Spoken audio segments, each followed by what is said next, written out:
terá segundo turno em São Paulo. Eu vou provar nas próximas semanas que não vai ter. Esse povo meu aí, o que aconteceu com ele? Que ele não chega. Bora. Tá chegando? Quero agradecer aqui a presença do meu irmão, que é pré-candidato a vereador lá em Goiânia. Uma salva de palmas para ele. Hudson Marçal. Uma salva de palmas para mais um enfiado na política.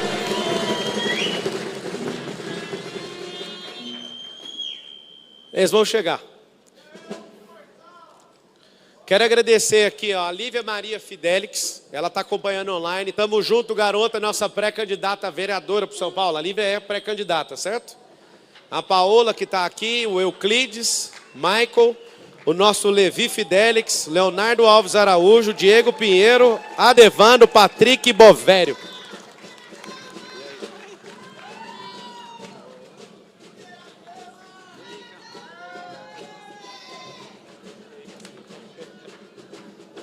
Conseguiu aí? Chega aqui, vem cá. Gente, essa família aqui, esse aqui é o Miguel, essa aqui é a Ana Carolina. Pra quem não conhece a história, é a minha única namorada e a mulher da minha vida, a qual eu dou a vida. Essa aqui é a Isabela, fez 3 anos esses dias agora. Esse aqui é o Benjamin, ele é o 02. Esse aqui é o 01, primogênito Lourenço. Por que eu chamei minha família? Eu quero, olha aqui para mim vocês, eu quero falar para vocês que toda vez que o papai se enfia num desafio, ele precisa abrir mão do tempo de qualidade com vocês. Tá, Miguel? Olha aqui pro papai. O papai precisa de abrir um tempo para servir o povo. E a gente não vai ficar junto do jeito que a gente fica sempre. A mamãe tentou convencer, o papai não vai desistir disso aqui. Eu quero... Beijo. Olha para mim, Miguel. Lembra quando a gente colou o adesivo do Ironman e o papai treinou pra caramba, foi lá e fez o Ironman? Lembra o tanto que o papai se empenhou para virar Ultraman também? O papai se empenhou muito para prosperar, o papai se empenhou muito para estudar, para vencer a pobreza, para vencer tudo. E o papai, tudo que ele fala que vai fazer, ele vai fazer. E eu quero te agradecer, Carol, pela mulher sábia que você é. Eu quero agradecer vocês, porque a nossa família vai tomar muita pancada, mas eu sou o sustento de vocês, pode ficar tranquilo. O papai não vai conseguir...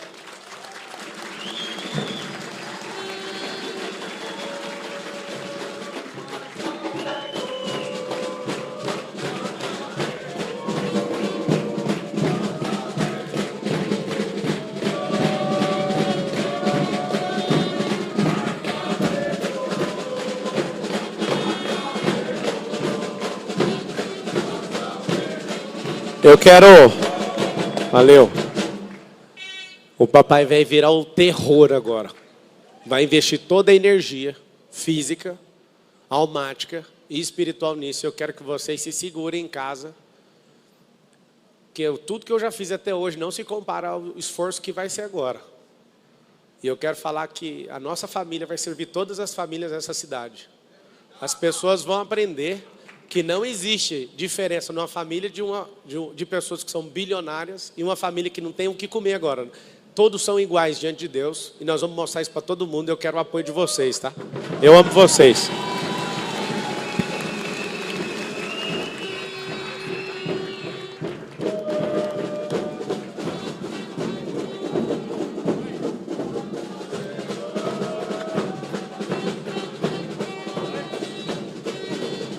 Eu quero que a gente encerre com uma mulher sábia e poderosa que tem meu coração, fale agora.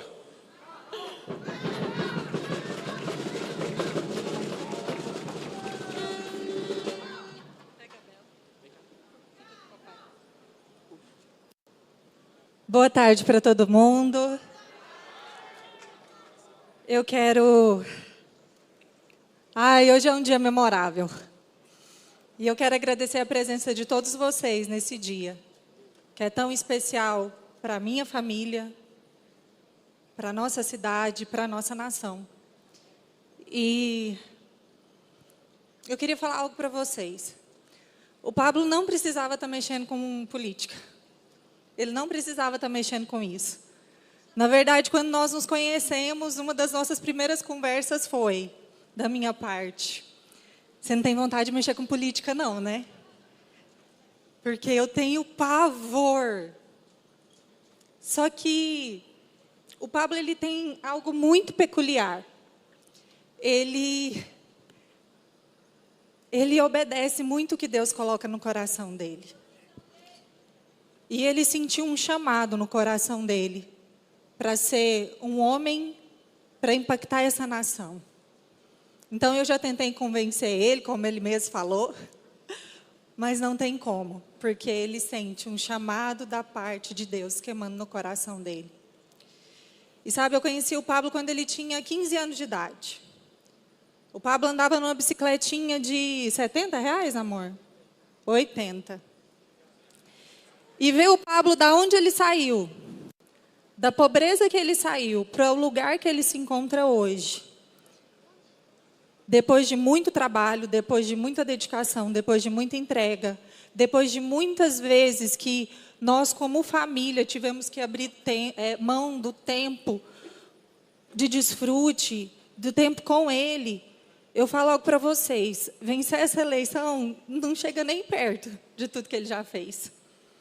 Porque essa trajetória foi muito mais desafiadora. E o Pablo, ele é o homem que eu conheço, que é o homem mais determinado que eu conheço. Eu nunca vi nada que ele se propôs no coração dele que ele não fizesse. E ele tem essas duas características muito fortes, que é amar a Deus acima de todas as coisas, obedecer à vontade dele e amar o próximo como ele mesmo. Então, se Deus colocou no coração dele para ele ir, ele vai obedecer, não importa o que aconteça. Não importa quanto se levantem contra. Não importa o que falem contra. Nós não obedecemos homens. Nós obedecemos ao Rei dos Reis e ao Senhor dos Senhores.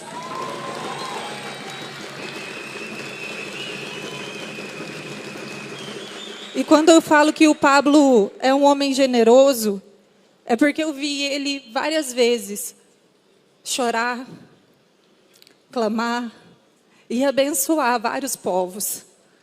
Eu vi ele com o coração ardendo para abençoar os venezuelanos. O nosso projeto ali em Kamizungo, na África, que é algo que transforma a nossa vida, de poder ser um instrumento de transformação na vida daquelas famílias. E tudo que ele fez pelos nossos irmãos do Rio Grande do Sul. Então, para finalizar, eu quero dizer algo. É melhor quem gosta de tacar pedra tomar cuidado, porque o Pablo é a pessoa que eu conheço que mais sabe converter energia. Toda a energia que for lançada contra ele, ele vai converter. Ele está debaixo de um selo. E quem nos capacitou para essa obra é fiel para nos sustentar até o fim.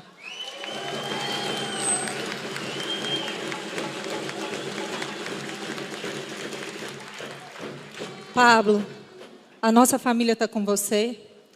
Vai para o fronte. Vai para a guerra. A gente vai estar em casa te esperando. Te amo.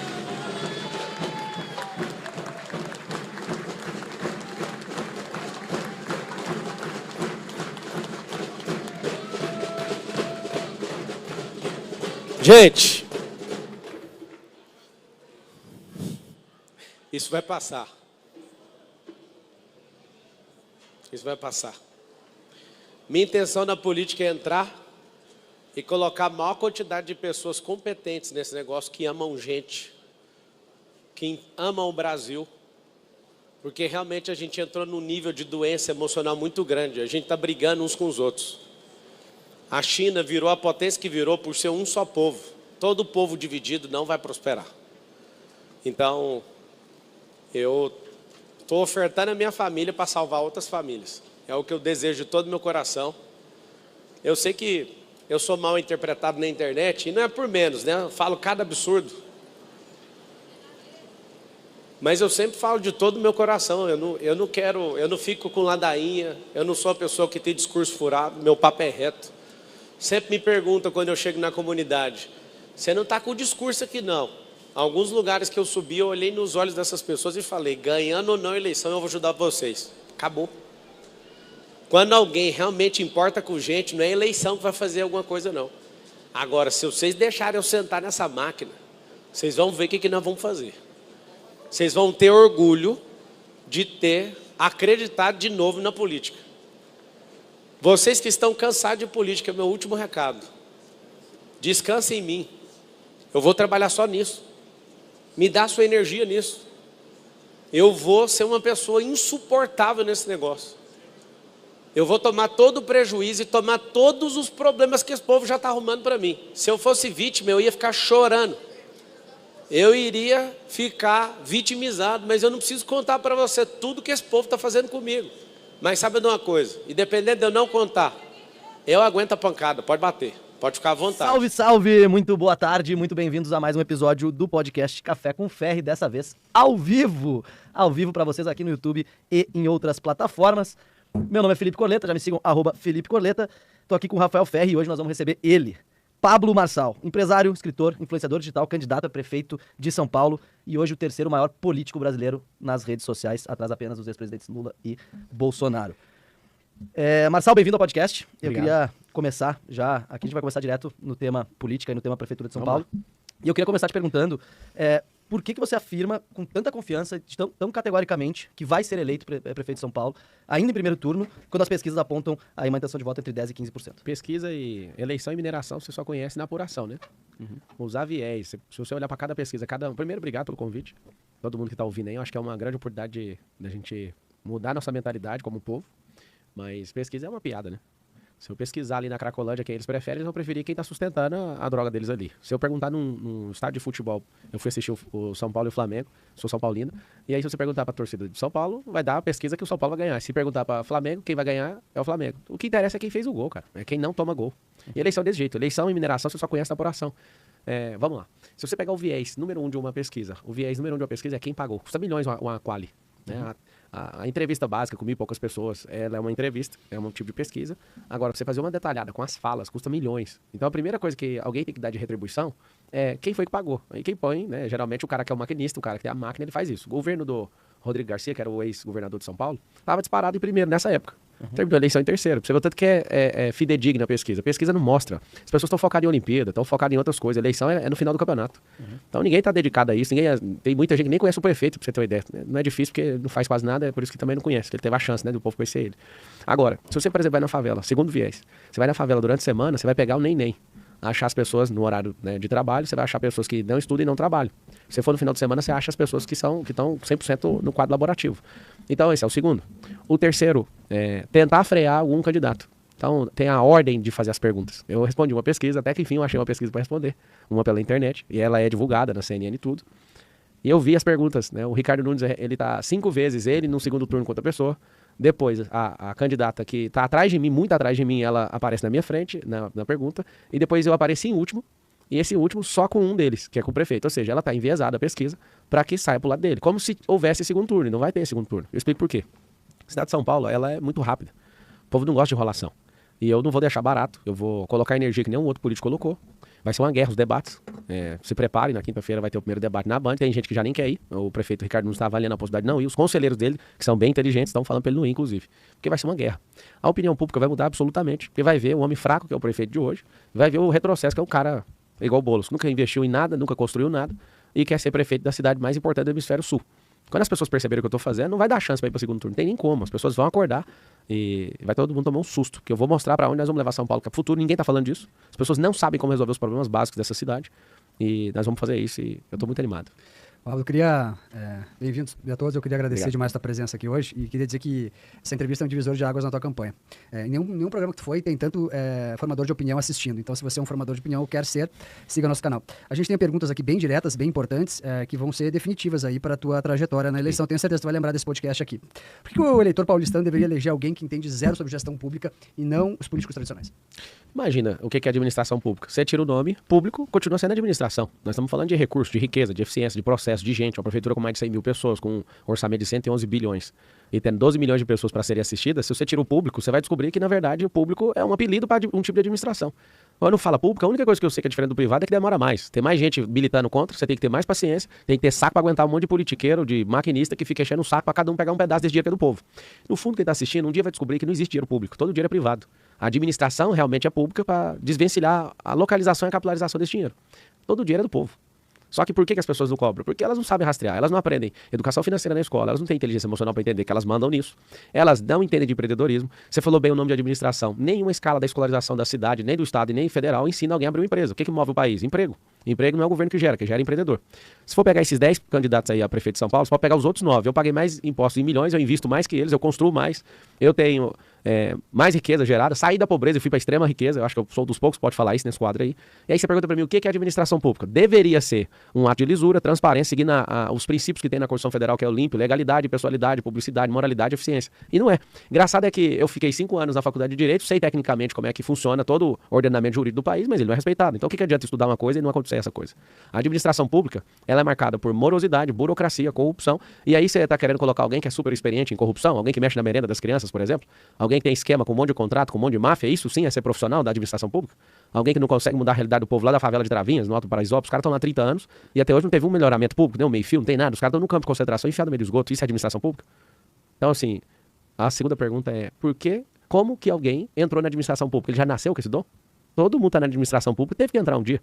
Agora, existe uma revolta, eu vim da escola pública, uma revolta contra os empreendedores, uma revolta contra os investidores, revolta contra os Estados Unidos. Eu fui comunizado dentro da escola pública, eu sei o que acontece. Então, a gente não tem um povo hoje e a nação não tem um propósito. A gente vai colocar um propósito a partir de São Paulo, que é fazer essa nação se tornar mais próspera da Terra até 2050. E São Paulo é o único que consegue fazer isso, porque São Paulo norteia. Assim como a China norteia o mundo, o que acontecer na China é o mini-mundo, o que acontecer em São Paulo, o hemisfério sul inteiro vai copiar. As pessoas não sabem a importância dessa cidade. E eu vendo pessoas tão desqualificadas, despreparadas, maliciosas, negativamente, em dar uma ré nessa cidade, resolvi parar o que eu estava fazendo e vim ganhar menos que o meu piloto de helicóptero. Ô, Marcelo, eu queria falar sobre um tema mais específico agora, que é o seguinte: São Paulo virou um show de assaltos, um show de furtos. E 1 a cada 3 paulistanos já teve seu celular furtado na rua. Qual que é a tua proposta para combater esse problema específico aí da segurança pública e dos furtos em São Paulo? Sempre, toda solução tem a causa e tem um efeito. Qualquer político profissional da administração pública tradicional vai prometer força, vai prometer tratar o efeito. Para tratar a causa é sempre educacional. Na década de 90, ninguém da população agredia, nem avançava na polícia, certo? O que está acontecendo? Nós estamos comunizando as crianças nas escolas e estamos fazendo elas não respeitarem a autoridade desde a escola. Então o professor não é respeitado, polícia não é respeitado, e quem tem a sua titularidade privada, que seja de um bem imóvel ou imóvel, está sendo invadido hoje. Por quê? Porque perdeu a autoridade. O pobre contra o rico, enquanto a gente está brigando pobre e rico, os comunistas estão nos assaltando enquanto a gente está brigando e não está percebendo o que está acontecendo. Para tratar esse efeito, primeira coisa, a gente vai ter um negócio chamado anticrime na cidade de São Paulo. Esse anticrime, ele tem uma divisão dentro chamada pré-crime, que a gente vai fazer análise preditiva com tecnologia e inteligência artificial, inclusive com drones, para mapear. E o interessante não é prender o cara que está roubando, é mostrar para ele que não tem como roubar com o tamanho da tecnologia que a gente tem na cidade. Fazer a análise antes do cara meter a fita dele, que ele fala, vou meter uma fita ali e ninguém tá vendo. Não, tem uma câmera te vendo e um drone já está em cima da sua cabeça te vendo aí. Eu tenho um drone desse, na minha escolta pessoal, que tem megafone no drone, tem sirene no drone, e ele é térmico, pega a gente debaixo de árvore, pega no escuro, um negócio absurdo. Eu tive a experiência disso na Califórnia. Lá na Califórnia, se você ultrapassa o limite de velocidade, um drone já vem atrás do carro, um negócio muito massa. Então a gente vai ser vigiado? Você tem que escolher, ou vigiado ou roubado. Aí você toma a sua decisão aí, acho que você já cansou de ser roubado, acho que 30% do paulistano já tem essa experiência, pelo menos com o celular, né? Foi você que trouxe o dado. Agora, o que me interessa de verdade não é tratar o efeito. Vai ter esse anticrime, nós vamos fazer um jejum absurdo nessa cidade, juntando com o governo do estado. Eu sei que vai ser difícil convencer, mas a gente vai também usar o governo federal para isso, para dar um tranco na criminalidade dessa cidade. As pessoas vão respeitar a cidade, que o prefeito ele tem que ter a característica de um xerife, ele tem que gostar de segurança. Agora, o que eu acredito é tratando a causa. Toda grande nação investiu na educação. E educação, para você economizar dinheiro na segurança depois, primeiro a gente tem que investir muito agora tratando o efeito, mas tratar a causa na educação, dar uma identidade esportiva para toda criança na cidade de São Paulo. A gente tem hoje 28 bilhões de investimento em educação na cidade e eu quero transformar as escolas em escolas olímpicas. Por que eu quero transformar elas em escolas olímpicas? Porque eu sou esportista, eu sou triatleta, eu sou Ironman, Ultraman, e eu posso falar para você o seguinte: o esporte molda caráter. E aqui eu vou abrir uma reflexão que todo mundo está assistindo. O Lula, que é um militante pouco produtivo, uma vida inteira só militando e enchendo o saco do povo que produz, ele desenvolveu um ensino no âmbito federal de militância. Então, o governante que a gente acaba escolhendo, ele imprime o caráter dele no ensino. Olha que coisa louca. O governador do estado, que é militar, acabou de aprovar a escola cívico-militar, certo? Ele está imprimindo o caráter dele de militar, querendo disciplina nas escolas. E tem total apoio meu, tá, Tarcísio? Parabéns. Eu que sou esportista, empreendedor, vou imprimir meu caráter na escola. Então, você não vai achar na Cracolândia nenhuma pessoa que é esportista. Você vai achar um monte de gente com desilusão, apostou e perdeu dinheiro pra agiota, fez um monte de coisa, mas esportista não tem. Você imagina a gente investindo desde pequeno nas crianças no esporte. Tem 64 esportes. Pega a vocação da criança, investe dinheiro público nisso. O que vai acontecer 10, 20, 30 anos? Daqui 10, 20, 30 anos a gente vai diminuir a despesa com segurança porque a gente investiu em educação e moldagem de caráter através do esporte. A gente vai diminuir o investimento não, a despesa naquilo que não se chama saúde, né? Mas se chama remediação, porque as pessoas vão cuidar da própria saúde. Isso, um esquerdista raiz, ele treme ouvindo isso que eu tô falando. Por quê? Porque é o único jeito de libertar o povo. Você imagina a gente ensinando nas escolas inteligência emocional e automaticamente vai diminuir o índice de homicídio. A gente tem homicídio em país em guerra, maior do que país em guerra. Você imagina a gente ensinando educação financeira para as crianças. Imagina a gente ensinando investimento desde pequeno. Na Europa, mais de 70% do povo investe. É contra. Não, é contra o quê? Nunca fez nada. Ele nem sabe o que significa isso. Imagina, na Europa, já fechando a resposta, 70% das pessoas investem na bolsa um tipo de investimento. Nos Estados Unidos, mais de 50%. No Brasil, 2%. A culpa é de quem? Aí você vai falar da escola. Não, a culpa é nossa, que é investidor e não vai atrás de ensinar isso para as pessoas. Então, as pessoas estão debaixo de um sequestro emocional grave. Imagina a gente ensinando para as crianças a empresarização. Ah, não quero ser empresário, não tem problema, mas pelo menos você sabe como é que faz. Hoje, uma empresa, ela é aberta, ela tem uma chance real, estatisticamente falando, de quebrar até o 3º ano. Sabe quantos por cento? Mais de 80%. Porque as pessoas não sabem mexer com isso. A faculdade de administração é para você virar gerente de uma empresa, não para você abrir uma empresa. Não existe nada na escolarização brasileira, nem na esfera municipal, estadual, nem federal, que contempla ensinar sobre empresa. Agora eu lembro, eu fiquei encantado com Karl Marx, que eu vim da escola pública. Não tô aqui com raivinha que eu li um livro. Eu já publiquei 62 livros, um deles é A Destruição do Marxismo Cultural. Eu conheço essa praga. Conheço essa praga como estudioso, como escritor e principalmente como consumidor na escola pública. Então eu sei do que eu tô falando. Isso é uma desgraça para essa nação. E vocês vão ter um político de energia nova que vai combater isso aí. Não é indo atrás e nem brigando com o esquerdista, não. É implantando um novo tipo de governo. Um governo chamado governalismo. O capitalismo, ele dá oportunidade, o liberalismo é muito bom, sim. Só que a gente aprende a avaliar as pessoas pela luta de capital que elas têm. E aqui agora vai confundir todo mundo. Peraí, se você não é do comunismo, você não é do capitalismo, eu sou do governalismo, cara. As pessoas têm que se libertar. A gente tem que usar o dinheiro de todo mundo para fazer todo mundo ter um mínimo de chance.